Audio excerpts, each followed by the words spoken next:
สบายดีเด้อทุกคนมื้อนี้เราสิมีเมนูหม้อฮ้อนเนาะเราสิมาพาทุกคนเฮ็ดน้ำซุปหม้อฮ้อนแซ่บๆกินแนวนี้เนาะทุกคนเนาะหม้อฮ้อนมื้อนี้แม่นเราจะเลือกหม้อฮ้อนนมหมูเด้อทุกคนเด้อผู้ใดที่ว่ามักกินคือกันแหน่ไปเฮ็ดนำกันเนาะทุกคนเนาะช่วงนี้ก็เป็นช่วงอากาศหนาวเนาะฤดูอากาศหนาวแหน่นะเราก็คิดว่าถ้าเราเฮ็ดหม้อฮ้อนสดร้อนๆกินแนวนี้เนาะก็คือสิมีแรงเนาะทุกคนเนาะเดี๋ยว เราสิไปเบิ่งส่วนประกอบแล้วก็วิธีการเฮ็ดพร้อมๆกันเลยเด้อทุกคนเด้อวันนี้เราจะพาเฮ็ดน้ำซุปแบบง่ายๆสะดวกว่องไวแล้วก็ทันใจเนาะและแถมรสชาติก็แซ่บดีอีกนะสำหรับส่วนประกอบของเราก็จะมีประมาณนี้เนาะทุกคนเนาะเราจะเลือกมาเฮ็ดน้ำซุปเด้อทุกคนเด้อเพราะว่าแจ่วนี่แม่นเราจะใส่แจ่วสำเร็จรูปแล้วเนาะสำหรับส่วนประกอบของเราเนาะเราก็จะมีหอมหัวใหญ่เนาะเราจะมาซอยเป็นตอนน้อยๆไว้แนวนี้เนาะ แล้วก็จะมีผักชีไข่ใบขี้หูดแล้วก็หัวข่าและสำหรับเจลนี่แม่นเราใส่เจลสำเร็จรูปเด้อทุกคนเด้อ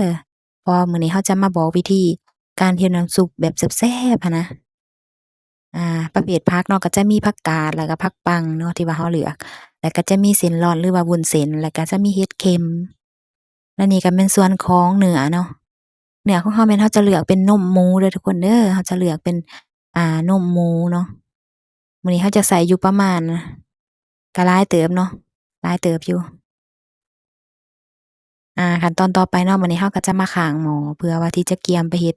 ต้มน้ำซุปเลยเนาะเราจะเอาเครื่องหอมที่ว่าเราเตรียมไว้น่ะลงไปใส่เนาะทุกคนเครื่องหอมที่ว่าก็จะมีผักชีไข่ใบขี้หูดแล้วก็หัวข่านำเด้อทุกคนเด้อแล้วก็ตามด้วยหอมหัวใหญ่เนาะสำหรับหอมหัวใหญ่นี่เป็นความมักส่วนตัวเนาะทุกคนเนาะถ้าว่าเราใส่หอมหัวใหญ่ลงไปหั้นนะมันก็จะเป็นเฮ็ดให้กลิ่นของน้ำซุปนี่หอมยิ่งขึ้นเนาะ บัดนี้เราก็จะมาปรุงรสเนาะด้วยคาโนสำหรับคาโนเราจะใส่ประมาณ2บวงเนาะ2บวงกาแฟแล้วก็ตามด้วยแป้งนัวสำหรับแป้งนัวนี่เราก็ใส่น้อยแซ่บน้อยใส่หลายแซ่บหลายเด้อทุกคนเด้อแต่ว่าก็มื้อนี้เราจะใส่บวงหนึ่งเนาะแล้วต่อไปแม่นน้ำปลาเนาะเราจะใส่น้ำปลาอยู่ประมาณ1บวงแกง1บวงตักกินเนาะแล้วก็ตามด้วยเกลือจักหน่อยหนึ่งเนาะเพื่อว่าให้มันนัวแหน่หั้นนะ แล้วก็ตามด้วยหมากของผักชีหอมเนาะอันนี้ก็แม่นเฮ็ดให้หอมเลยแหละทุกคน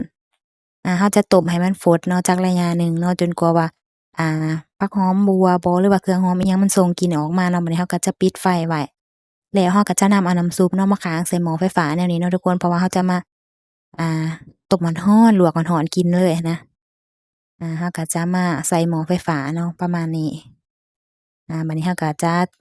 ถึงขั้นตอนการกินเลยเนาะทุกคนเราจะเอาผักเส้นร้อนวุ้นเส้นอิหยังเห็ดเข็มแหน่เนาะลงไปเลยแล้วเราก็จะเริ่มเอาเนื้อเนาะลงไปเนาะเนื้อของเรามื้อนี้เนาะเราจะใส่เป็นศีลแดเนาะเพราะว่าเราจะมาซอยศีลตื่มใส่หั้นนะแล้วก็จะมีนมหมูเพราะว่านมหมูนี่ก็เป็นอิหยังที่ว่ามักเนาะก็เลยว่าอยากใส่หลายแหน่หั้นนะสำหรับเนื้อนี่เนาะเราก็เลือกเป็นศีลงัวบ่หรือว่าเป็นปลา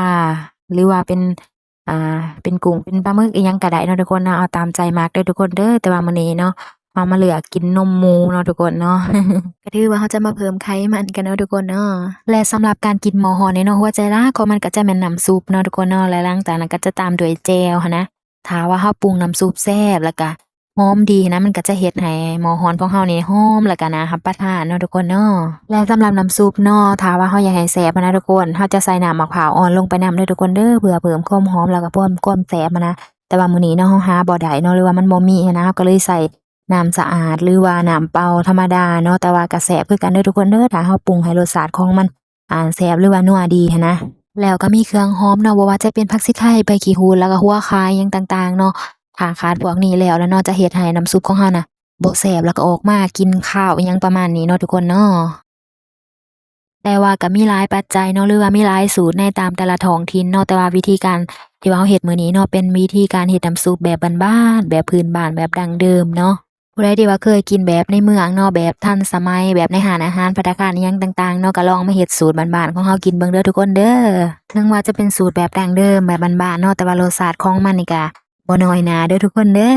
จะมีกลิ่นหอมของสมุนไพรพื้นบ้านเนาะบ่ว่าจะเป็นหอมบักติ้งไข่ใบขี้หูดหัวข่าอิหยังต่างๆนี่นะบอกได้เลยว่าเฮ็ดอยู่หลังบ้านเนาะแต่ว่าหอมฮอดหน้าบ้านเลยแหละทุกคน ปรุงนัวๆดีๆเนาะแล้วก็หาผักพื้นบ้านมาใส่เนาะบ่ว่าจะเป็นผักกาดดอกผักกาดซ้อมบ่ผักปังผักบงผักตำหนอกตำนิลที่มีตามขอบเขตแจ่หัวเฮาหยังประมาณนี้นะ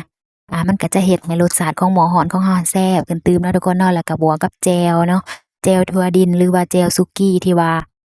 เฮาเอามากินกับหม้อฮ้อนหั้นนะมันก็จะเฮ็ดให้รสชาติแล้วก็เมนูหม้อฮ้อนของเฮาหั้นนะแซ่บขึ้นไปยิ่งอีกเนาะทุกคนเนาะและทั้งเบิดนี่ก็แม่นสูตรการเฮ็ดน้ำซุปหม้อฮ้อนของครัวแม่น้องทิ้งๆเด้อทุกคนเด้อผู้ใดที่ว่าสนใจก็ลองเอาไปเฮ็ดกินได้เด้อทุกคนเด้อ